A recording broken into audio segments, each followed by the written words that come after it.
everyone. Welcome back to the Becoming Anchored podcast. We're so glad that you're here with us today. I am Lauren Jackson, one of your hosts. This is our other host, Laura Deneen. We are two licensed therapists in the Brentwood, Tennessee area. We're part of a group private practice called Anchored Counseling Company. We specialize in working with clients anywhere from eating disorders, grief and loss, life transition, anxiety, depression, OCD, kind of along that spectrum. We see pretty much all ages, all through the lifespan, and we really love what we do. And doing this podcast has been so fulfilling to us in a different and unique way. And so we're glad to be here as we wrap up season 2, which is exciting. A quick disclaimer, we are not your therapist. So the purpose of this podcast is not meant to be therapy for you. It's supposed to be informational, entertaining, engaging. If as you're listening, you find that you might benefit from your own therapy, if you're not already in therapy, reach out to us if you're local. We'd love to work with you. If not, find somebody local to you who is licensed. Thanks, Lauren. Yeah, echoing Lauren, this podcast has just been such a fun, fulfilling endeavor for us, and we certainly love our work as therapists, but Lauren and I also do quite a few administrative tasks, and so really expanding our reach in this way has just been so life-giving for us. So if you're new to the podcast for this episode, welcome. We're so glad to have you. When we were really dreaming up what this podcast could look like and what we hoped it would look like, we really hoped for this sweet blend of sharing our lived experiences, first and foremost as humans, and then also we have the wonderful gift of sitting with clients on a daily basis, and that's just such rich work we do. It's such sacred work. It's such a gift to us as well. And so, yeah, the purpose of the podcast is twofold. First and foremost, we really want to show up as humans. And then we are also therapists. And so our hope is that we get to share some of our nuggets of wisdom that we have gleaned over the years. So thanks, Lauren. We're super glad that y'all are here.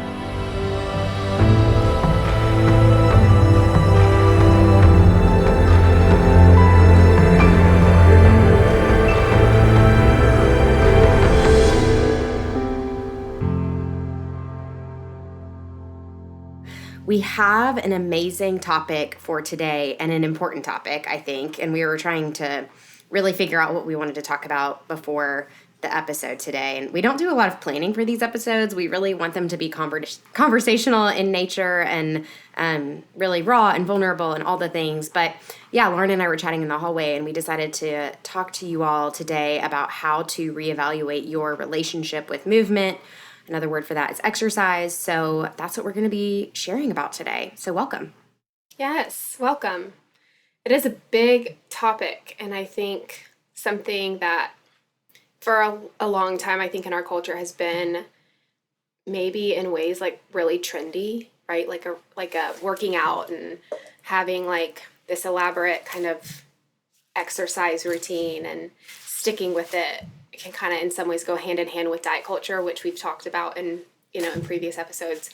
And so, yeah, our hope in this conversation is to maybe even like challenge you guys a little bit around your relationship with movement. And we like to use the word movement a lot. And I find myself using it a lot just with my clients as my clients are reframing and kind of reevaluating their relationship. They find that it's helpful to find a different word to describe what it looks like to engage in exercise in a different way. So, yeah, I don't even know where to start with such a big topic. I know, yeah. I mean, I wonder, I'm happy to share some of my story, and I know you have your own story too around your relationship with movement, but yeah, I actually just came from a bar class. I put a little sweater on, but I came from a bar class, and finding a group exercise class has been so fun for me. And Lauren knows this, but I have made some friends there, and it's just been so fun. We'll go and get bagels after class. There's a little bagel shop right, next door to my class, and but it hasn't always been that way. And so I do want to be really clear about this. This has taken a lot of intention, a lot of work on my behalf around exploring my relationship with exercise. But when I was like a little girl, I always wanted to ride horses, right, which is exercise. And I think my parents were, a little fearful of me doing that just with how dangerous it can be, but I loved animals. Loved animals. And so I rode horses for a long time. And then I went through a big life change. I had lived overseas for many years and then moved back to the States. And that was a really incredibly difficult time for me. And there wasn't a horse farm close to where we were located in South Carolina. And so I had a friend and she was like, hey, I'm actually going to join the cross country team. And I mean, I didn't know anything about running. And I started running. And there's so many more pieces that I could talk about on today's episode. But really, I mean, the gist of it is that I really started running in a compulsive way, in a way where that became my entire identity. And I think I've shared this on the show, but, in my eating disorder, compulsive exercise was a part of my identity. And then I became very avoidant of exercise, which is very common, whether it starts that way or we kind of swing to the other end of the pendulum. But yeah, I remember it was really incredibly hard for me to even take a day off from running. And I remember I got my wisdom teeth out and my doctor, whoever is the doctor, the surgeon that, does the wisdom teeth removal, he's like, okay, no exercise for 5 days. And I remember that being incredibly hard for me. And again, I was in the thick of things at this point. I was not getting the appropriate support that I needed. And I remember looking at my mom and being like, I am a runner.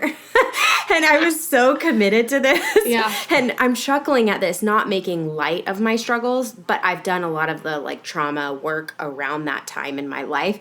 And so it's okay for me to laugh about that at this point. But that is just such a telling experience for me because I was so in it and my identity was so connected to Laura being a runner. And I said it with so much pride.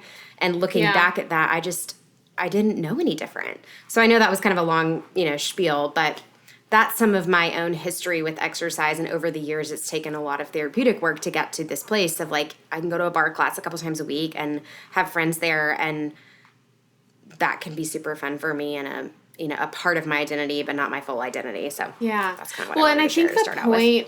The point that you make too, Laura, when you were describing your initial relationship with exercise, that maybe one of the things that was unhealthy for you about it was how much of your identity was connected to exercise. Totally. Or how much of your worth or your value or, I think those words can in ways be interchangeable, right? So, and I wonder too, if that really is a benchmark for what can make exercise unhealthy or what can help us have awareness that exercise maybe isn't in the healthiest place in our lives is how much of our value, worth, identity is connected to it. That is what is telling us we have to do it. Because I have, in a lot of ways, a similar story to you, Laura.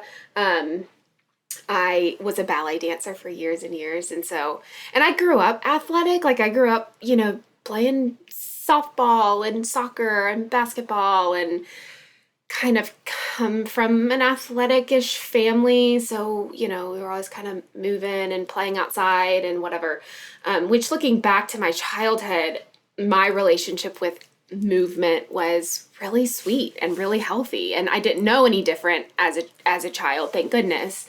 And then, into my ballet years and into high school, it became more compulsive, more obsessive, more enmeshed with my identity, not only the movement part, the exercise part, but also me being a ballet dancer.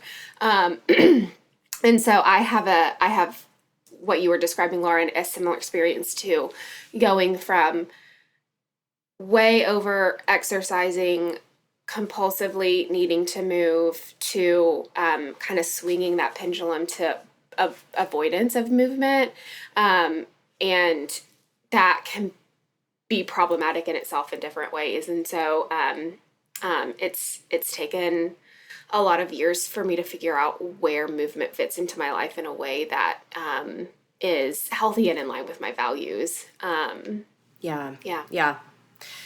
And gosh, there's so much here, right? Because like Lauren said, oftentimes we grow up and we don't know any different, right? So if your parent has a tricky relationship with exercise and that's what has been modeled for you, or that's what you've observed, or maybe you remember your peers talking about, their diet or their relationship with exercise in a problematic way, it's really common to want to belong and want to connect with other people in this way. And so it's like, oh yeah, I'm going to run cross country, even though looking back, like I didn't really enjoy running, right? Like I didn't know anything about the running world, but I was going through a hard season, and my little like ninth grade girl self that was new to a new school just wanted to belong in a way. Yeah. And I really just jumped at this first opportunity. And, occasionally I'll go for a jog with my husband, Sean, but like I don't really enjoy it and it's not fun for me. And so I think that's another piece here too, as we're kind of weaving some of our thoughts around exercise into this episode. Really one of the first kind of pieces that we look for with clients and with our own self is our own enjoyment with it, right? So when I was riding horses before I started running, and like Lauren talked about her childhood, it's like, okay, how much are you enjoying this thing right now, right? Like I loved going and like grooming horses and petting them and feeding them and giving them apples and carrots. And like, that was so fun. So I know sweet. You can probably imagine little Laura doing this, right? I my favorite that. horse's name was named Bud. And I always wanted to ride Bud. And like, I have such fond memories of sweet Bud. Sweet. And when other people like got to ride him, I was so jealous. But anyway, it's a whole other thing. But yeah, I mean, it's like, even as I'm talking about it, I'm laughing. There's like lightness to the conversation. It was fun for me versus running was rule driven and inflexible. Back to that wisdom teeth story and the wisdom teeth removal that I went through, my inability to be okay with taking time off, like that was problematic as well. The fact that I didn't love running or that it didn't bring me joy, that was problematic. And again, my like 14, 15-year-old self didn't have the language or awareness that I have now. So lots here. Yeah. That, and I think that's something for, as we're talking about reevaluating, relationship with exercise, that is super important to build kind of vocabulary around, is naming what your relationship with movement is like, and kind of challenging yourself to pause or take a minute to even explore, okay, this thing that I do every day, do I actually like doing it? Do I actually like getting up at 5:00 and going to this, whatever it is? I don't want to like shame any form of like, sure, exercise or whatever, but because the reality is, even the bar class that you go to could turn into something unhealthy, right? Not that I'm saying it's going to for you, but Absolutely. It doesn't matter what it is, right? And so challenging yourself to build some language around what your relationship is like with movement, I think is really important. Like you kind of mentioned. Yeah. And, before we talk about the gifts of moving our body, right, our bodies, which is I think it is such a gift, kind of just echoing, looking at the language, looking at, is this fun for me? Is it rule driven? Is it inflexible? One thing too that I'll talk about with clients is whether they can refrain from exercise on vacation or if they're sick, right? Like both of those feel like the two most common that we see in the practice, Lauren. Yeah. And I don't know if you would add anything, but like, if you're on vacation and you can't take a break from exercise, or you feel like you have to exercise for one reason or another, it might be time to reevaluate your relationship with exercise. Or if you're sick and you feel an incredible amount of shame or guilt that you can't exercise, it might be time to reevaluate your relationship with exercise or movement. And go ahead. No, I was just thinking too, as you're talking, I just like playing devil's advocate a little bit. If I'm a listener and I've got a pretty, strict, if you will, kind of exercise routine. I exercise 6 days a week. It feels like really important to me to do that, and I'm listening, and I'm overall a fairly healthy person, physically, whatever. I can imagine maybe somebody asking the question, well, what's the point of reevaluating my relationship with exercise? Like, why? Why are we doing this? Why are we talking about this, right?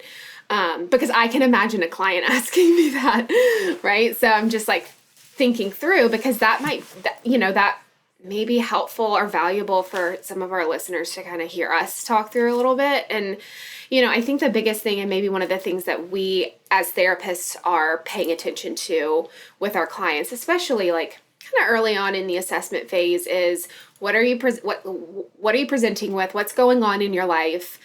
And like, what's not working? What's getting in the way of you doing the things you want, or feeling the way you want to feel, or living the life you want to live, and how life interfering is that? And so that's like that can be a big, or a helpful question to ask when you're like, okay, Laura's saying these things, maybe that is a red flag for me, maybe that is a red flag for me. And then asking, okay, how do I know how life interfering is it? Like how much is it interfering with my life that I have to get up every single morning at 5 a.m. and go exercise, or after work I have to go every single day to the gym and go exercise? Like how is that interfering with my life? How is that interfering with my values, right? We talk a lot about values on the podcast. And so is this keeping me from living in my values that maybe I've done some work around identifying? So I don't know, Laura, do you have any other thoughts around like kind of the why of kind of why we're talking about this, or why we would be reevaluating? Yeah. So one thing that I adore about Lauren, and I feel like I learned from her when she talks to you guys on these episodes, or, just as we're talking, about cases or consulting, is she has so much depth, right? Because it's not, just stop exercising, right, or reduce exercising and like be done with it. Right. We have to understand the why, and what Lauren's talking about, those life interfering behaviors. I can give maybe a practical example of that. Totally. So if you're at the beach with your family and everyone else is going to a yummy breakfast, and you don't really want to go for a run, but you feel like you have to because otherwise you're breaking this rule, and that is really distressing. So that would be an example of a life interfering behavior where, it's not necessarily the run itself, which we could argue that there is a time and place to evaluate, like when exercise becomes compulsive, but it's the fact that it is interfering with your time with family or friends, and this sweet, precious time away from work to connect with the people that you love and care about over a yummy breakfast. That's the life interfering nature of a problematic relationship with exercise, right? And for the record, if you do have a healthy relationship with exercise and you choose to go for a walk or run or do whatever you do instead of going to breakfast, there's nothing inherently wrong with that. But it's the bigger picture of the pattern of behavior that's happening, if you will. So that's really a practical example. And then I think what Lauren's talking about, the depth of any time we change, or we're maybe considering changing a behavior that is, going on in our lives, we have to really understand the why. And so really looking at all the pieces of the puzzle of the consequences of my current relationship with exercise, right? So does it, not allow me to have time off or spend time with family, or are there, what happens when I break one of my rules in air quotations, right? So if you're watching on YouTube, the air quotations are there. But yeah, it's like, what happens? How distressing is it to me if I can't exercise? And those are all kind of questions in the therapeutic space that we would ask clients that are rooted in motivational interviewing. Yeah. This morning, so Laura and I, we both do bar classes. I've found over the years, as I have experimented with my relationship with movement, and I like to call it movement, that just feels more authentic to me and more intuitive to me. And so I have found over the years that I the way that I love to move the most is either in some kind of group setting, like some kind of like group class, if you will, that's like not high impact, that's like a little bit more gentle on my body, and or doing things like around the house, or like doing like yard work or something. Those feel like the ways that I like to move. And a little bit of a caveat too, I think we can, in our culture, we can identify exercise as just going to the gym, just doing a workout class, just sweating profusely and burning X amount of calories, right? And we are less inclined to identify things like yard work or housework or running around the park with your toddler or running errands as movement. And there's such value and probably such joy we can get from those areas of, of movement that we can oftentimes dismiss. And so just that little caveat there. But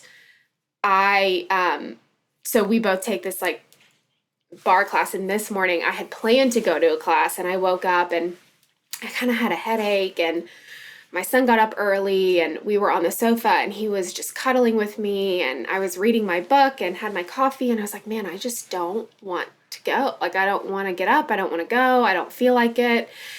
And that wasn't enough for me. Like, I just didn't go.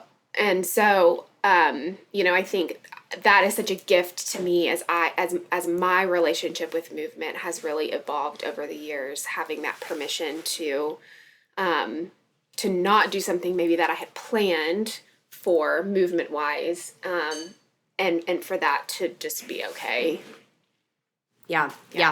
And because you've done a lot of internal and even external work around your, how diet culture maybe has impacted you and your story, I would imagine that there's very little, if none at all, no distress at all around not going, right? You're like, okay, I made this decision and this is what's best for me and my family this morning, and we move on. That, in my opinion, is indicative of a healthy relationship with movement. And yeah, I think, sometimes, like we've talked about, this compulsive, relationship with exercise or movement, what can happen if we do have that in our story, then we can also become avoidant of movement. That's very different than like Lauren deciding that she doesn't want to go to the class this morning, right? But we can start to fear movement or fear exercise because that has been a pain point in our stories. And so if you are doing any sort of recovery work in the sense of, body image recovery, or maybe you're in recovery from an eating disorder, we did want to make sure we talk about that as well and name how common that is, right? Like, you're not alone. If you have experienced that swing, that is quite common, and we do see that really often in the practice as well.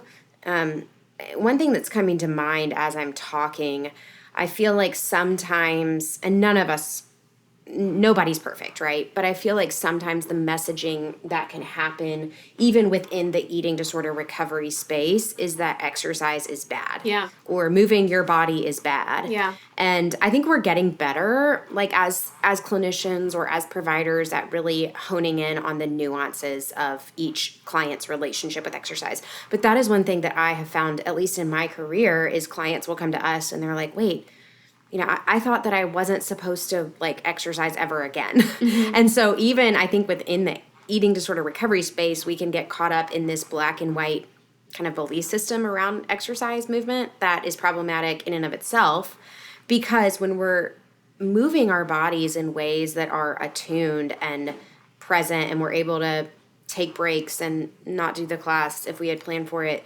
that is actually really healthy for us. And it's a way for us to like move through stress or difficult emotions that might be stored up in our bodies. Like, it's a way to have fun and meet some friends at a class or whatever you do for your movement. And so I did want to talk about that. I think that this avoidance piece, there's maybe many factors here, but one of them is the messaging, at least that I've heard from clients, around like, oh wait, do I have permission to move my body? Like, I thought I wasn't supposed to ever want to exercise again. And it's like this, final kind of decision that's made. Yeah. So I'm sure Yeah. you've seen that too, Lauren. Yes, totally, totally. Well, and I think too, maybe those of us who have, like you said in our story, have exercise, compulsive exercising, eating disorder, disordered eating, anything like that, we can tend towards maybe more heavily like black and white thinking, all or nothing thinking. Not that we're not all prone to that. We're all human, right? And that, I think that can be in our human nature. But I think the swing from over exercising to exercise avoidance can be part of that kind of all or nothing. Like if I can't exercise 5 days a week, I'm not going to exercise at all.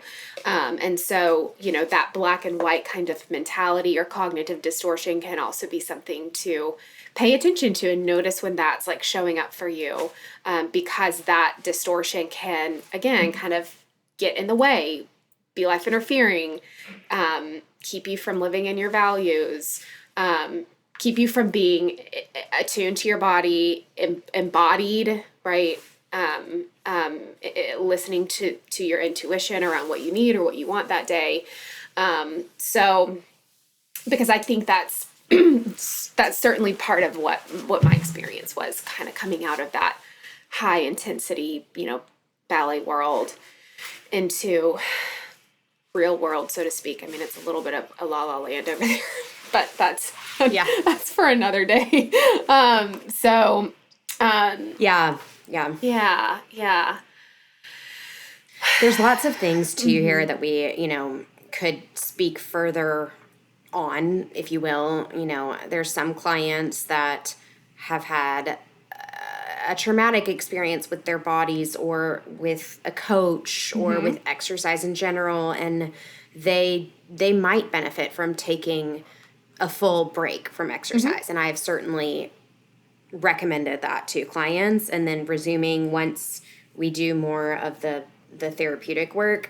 There's other clients that really benefit from more of a harm, what we call in the therapeutic space, a harm reduction model, which is, okay, I'm exercising 6 or 7 days a week. Can I take it down to 5 and then 3, and then maybe take a break for a week or 2 and see what that feels like? So there's lots of different kind of therapeutic interventions that we would do with clients around, targeting some of this maladaptive behavior, if you will, that occurs around exercise. And then too, just like asking questions of like, is that fun for you? How does your body feel before and after movement? What are the rules that might be there? All of those things I think can just be helpful kind of questions to ask yourself in your relationship with exercise. I know we talked about this a little bit, but what you observe in your family growing up, how was exercise talked about? Like, who are your friends in your lives? And then how do they talk about their own relationships with exercise? Friends, colleagues, parents, whoever it might be, right?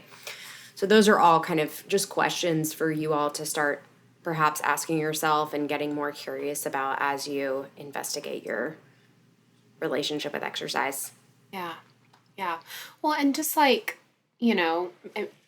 just like our bodies have a need for rest or for slowing down or for being still, biologically, physiologically, we need 8 hours of sleep every night, right? That kind of thing. I think our bodies also inherently want to move in some way. And again, I think our culture has just kind of turned it into this trendy, like, pedestal thing. And I wonder if it doesn't have to be as, like, complex and grandiose as that, right? Like, it can be something a little bit more organic and authentic and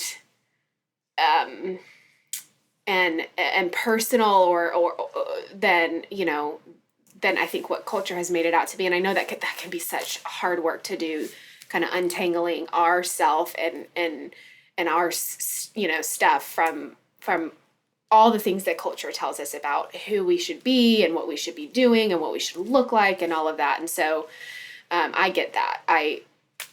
Just because we're therapists and just because we sometimes have all these cool therapy things to say doesn't mean we don't live in this culture too. So, Yeah.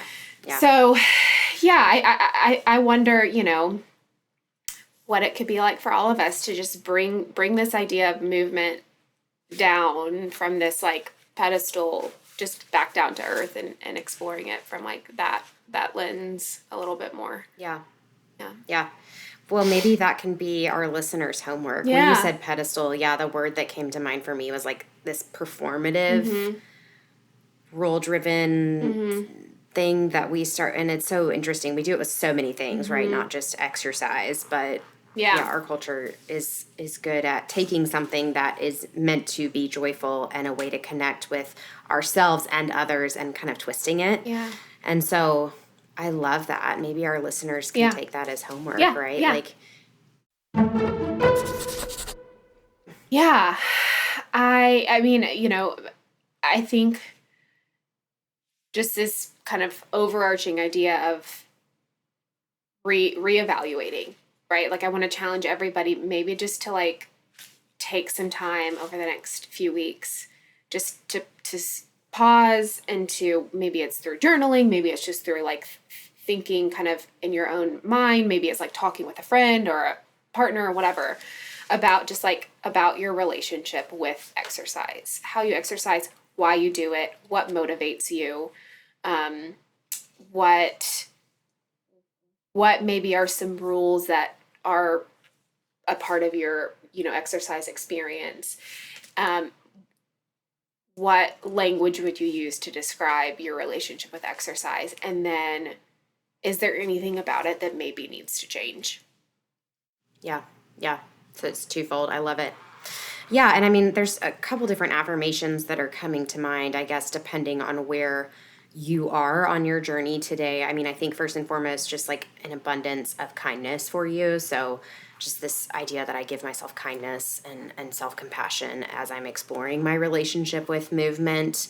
And then if you're, you know, already in this spot where you are exploring it, I think, you know, another affirmation could be that I'm capable of moving my body in ways that are nurturing to me. So I love this idea of nurturing myself. And so thank you so much for being here for this episode. We hope it's been helpful for you all on the Becoming Anchored podcast, and we will see you next time. Bye, guys. Take care. Bye.